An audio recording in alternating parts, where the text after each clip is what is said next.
Hey everybody, welcome to the Waldock Way. I'm Jessica, and I get asked all the time, what are my favorite resources for this, or what are my favorite resources for that? So I thought it would be super fun if I did a series where I brought to you my top 10 favorite resources for a specific subject.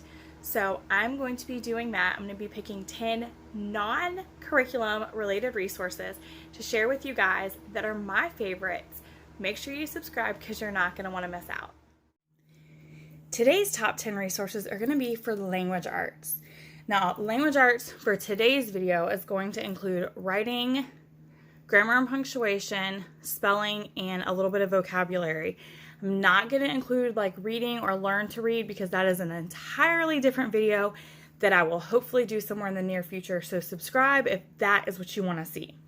So for writing, one of my favorite resources are these Usborne writing books. We have a few different ones. We have the My First Writing Book.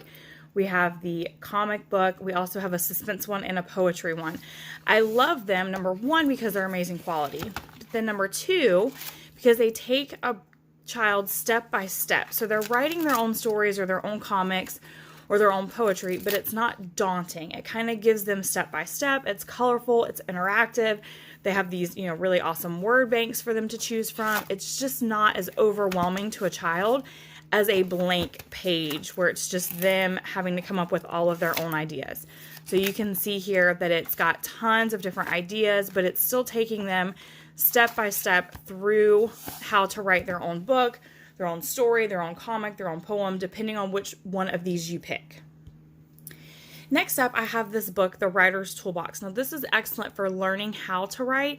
It gives a really, really great model with some tips in a fun way, and you can learn how to write letters, fairy tales, scary stories, journals, poems, and reports. So it's just these really awesome stories, and so you're actually reading fairy tales, you're actually reading poetry when you're learning how to write it, but it has these tools out to the side as you're reading them. So it's kind of teaching you as you're reading the story, and then at the end of each story there is normally right here kind of like a getting started, so it gives you some exercises to do and then some tips not to forget. So it's really fun for this child, and it's really easy for the parent as well. We also really love the Usborne Not Your Normal Everyday Illustrated Thesaurus for a couple of different reasons. Emily is way more likely to pull this off the shelf because it's really pretty than a typical thesaurus. There is also really, really fun things to look at. All of the words are organized more by topic than in alphabetical order. So if, for instance, we were doing a flower, plants, and tree unit, I could open it up to this page and she would have tons of different things that she could learn to do and read. And then I also love that some of them have little story starters, or some have story endings. Some have, like, here's an ending. Some have kind of the middle of a story for you to tell a beginning and an end to. So it's not just a thesaurus, it also has story writing ideas, but it's really, really pretty too. Like, even I enjoy looking at this one a lot. Okay, I'm hiding some of Emily's personal information here, but the last thing I have for writing is a pen pal. A pen pal has encouraged Emily so much because she is wanting to write. She's looking forward to getting letters back in the mail. She is willingly writing, and she's doing her best penmanship. She's making sure everything's spelled right because obviously she doesn't want to send a letter to a friend that is not spelled right or isn't legible. So a pen pal is something I highly suggest if your child doesn't have one. It gives them a reason to want to write and a reason to do it well. My very top resource for grammar will always, hands down, be Madlibs. We love Madlibs in this house. There are some different varieties. There are junior Madlibs. In case you have never seen inside one of them, they give you a word bank with symbols, so it makes it easier for a child to do a junior Madlibs on their own. Then you have the standard Madlibs, which is just fill in the blank based off of the part of speech that they're asking for. I absolutely love these. Emily loves them. After we fill one out, she has to read the story, which normally has us dying laughing. So it also kind of doubles as a little bit of reading practice as well. Sometimes she will even write the words herself, so I guess it could triple as some writing practice. And there are a ton of different topics. So you can normally find a topic to go along with something that you're studying. You can tell here this one is fairy tales. We've had Halloween, we've had Thanksgiving, we've had ocean, summer, medieval, like almost any topic you can think of, there is a Madlibs out there for it.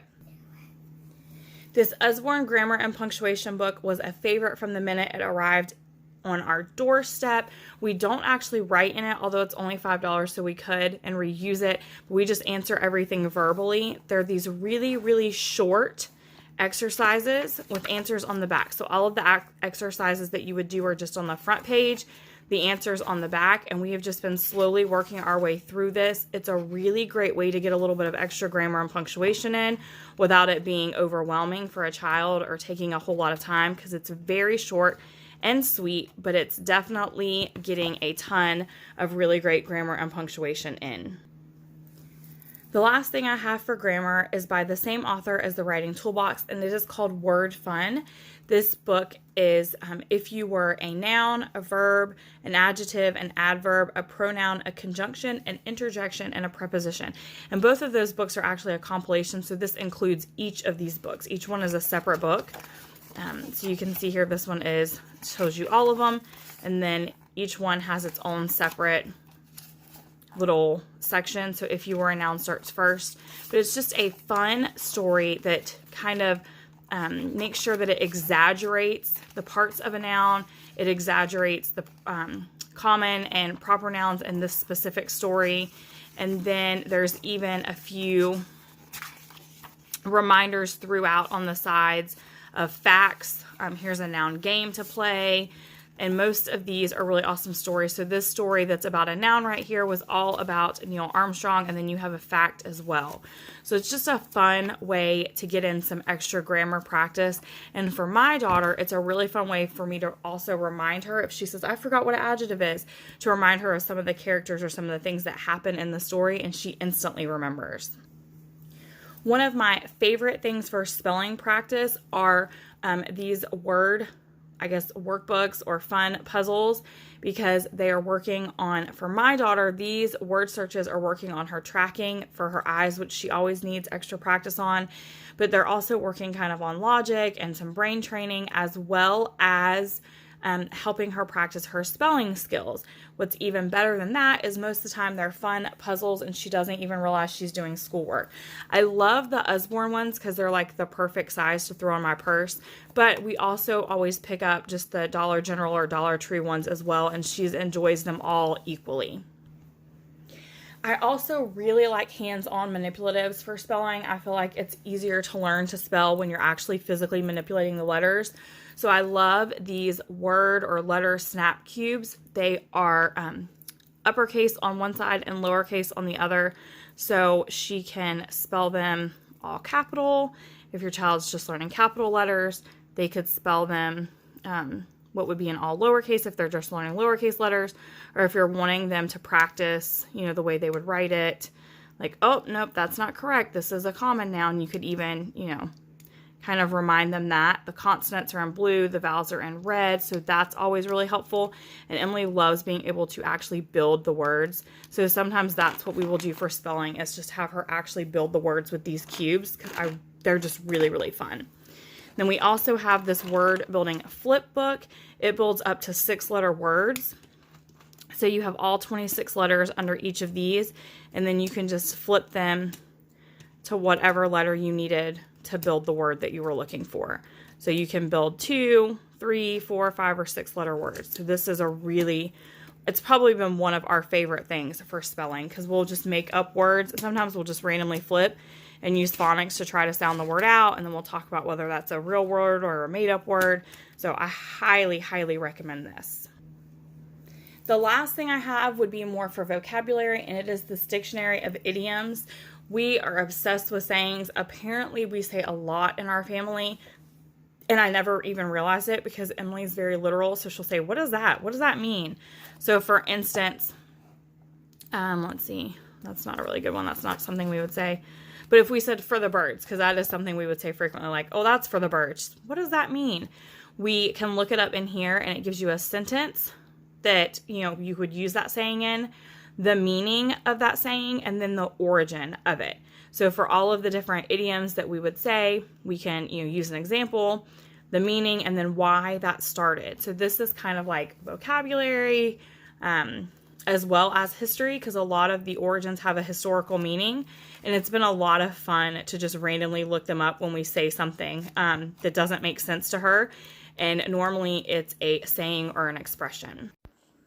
And obviously we really love games, so that is definitely a favorite resource as well.